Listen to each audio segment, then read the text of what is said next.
Good Monday morning, Vital Men, and Merry Christmas. It's hard to believe it's less than 4 days away and Christmas is here. I hope you've gotten all the things that you've needed to take care of, and just a reminder to make sure you don't forget to buy the gift for your wife of some sort. Remember that, Vital Men. That'll make Christmas morning much, much better if you remember and make it special.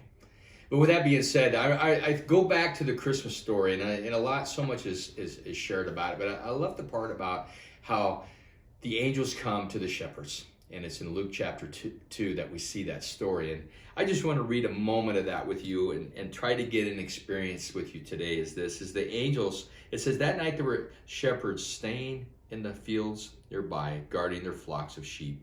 Suddenly, an angel of the Lord appeared to them, and its radiance of the Lord's glory surrounded them, and they were terrified.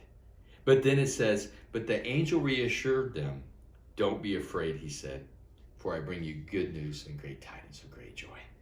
Man, I tell you what, that story is unbelievable. Can you get a glimpse with me for a moment of how that must have been for the shepherds? Here they are out doing their same old ordinary job, day in and day out. They are unseen, they are put away. They're considered the unclean of the society of the Jewish people. But yet, God does the miraculous. Who of all the people, the Jewish people, does he go and send his angels to glorify and say the Messiah has been born this night? He tells the shepherds. And these shepherds have this moment where they see the angels and they're terrified by everything that's going on. And yet, the angels reassure them that it's okay. They've come to bring good tidings of great joy. And then there's an all-out worship time.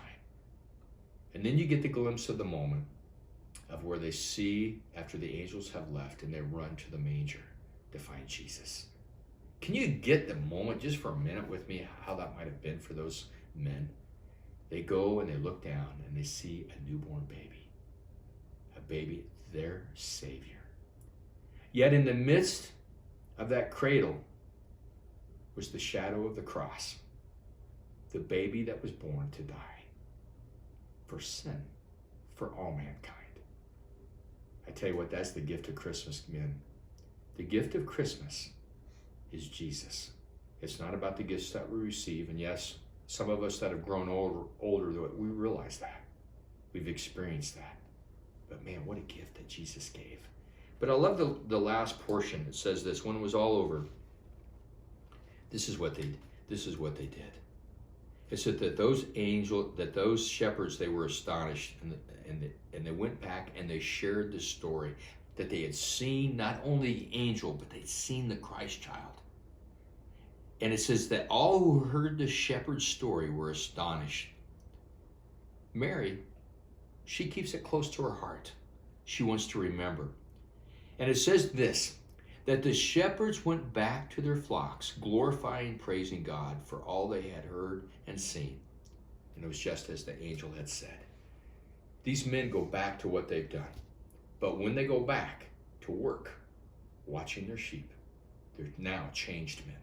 They're no longer the men that once were. Yep, same old flock, but new men returning back. And that is what I think is the gift of Christmas for us, is that we have changed lives. When we go back to living our everyday, ordinary lives, we go back being changed men. That is what we do every day. So I encourage you this Christmas, take time with your family. Allow moments to happen. Yeah, opening up the gifts, the Christmas gifts, all that's great. That's fun. But I encourage you. Some of you that are young and have young families, cherish the moment. Some of you that are older like me, not only do you see your kids as grown adults, but now you have grandkids in front of you. Enjoy the moment. Hold it. Help them to remember why we're in the moment for Jesus. Vital Men, it's great to be with you. Merry Christmas.